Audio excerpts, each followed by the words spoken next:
여러분 안녕하세요. 몰리쌤이에요. достар, біз бүгін сіздермен бірге кәріс тіліндегі рамазан айына қатысты сөздіктер үйренетін боламыз. Айтпақшы, ораза ұстап жүргендер болса, оразаларыңыз қабыл болсын дегенге, солай болса бастаймыз. Рамадан, дін сөзі. 종교. Белгілі бір дінге сену, 종교를 믿다. 무슬림, мұсылман. 이슬람교를 믿는 사람을 무슬림이라고 해요. 이슬람교를 믿는 사람을 무슬림이라고 해요. 이슬ам дініне сенетін адамдарды мұсылман деп айтады. Шин, құдай деген сөз. Шин, бұл жалпы құдай деген сөз болса, кәрістер өздері құдайды хананим деп айтады.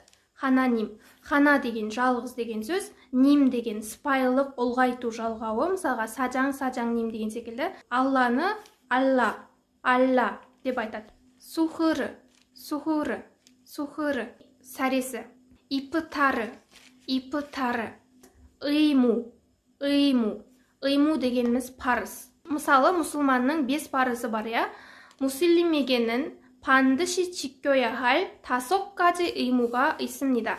무슬림에게는 반드시 지켜야 할 5가지 의무가 있습니다. 샤하다.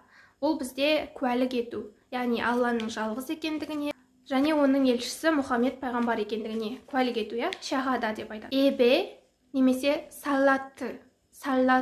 Бұл бізде намаз. Жалпы бұдан бөлек тағы дұға деген, кидо деген сөз бар. Дұға жасау кидохада. Дұға жасау кидохада. Хиса немесе закатты. Ораза, кімшік немесе даншік деп айтады. Кімшік немесе даншік. Көбінесе кімшік қолданады. Кімшік хада, яғни ораза ұстау. Сүлле бізде қажылық. Мешіт, сауын. Немесе кәдімгі ағылшынның моск деген сөзін моск деп те айтып жатады, бірақ таза кәрісше мешіт, сауын. Арғарай халал. Мысалға халал тамақ, халал 음식. Мысалға сіз Кореяға барғанда мынау халал ма деп сұрағыңыз келсе, 이 음식 halal-ие요 деп сұрасаңыз болады. Немесе 이 안에 돼지고기가 들어가나요? деп сұрасаңыз болады.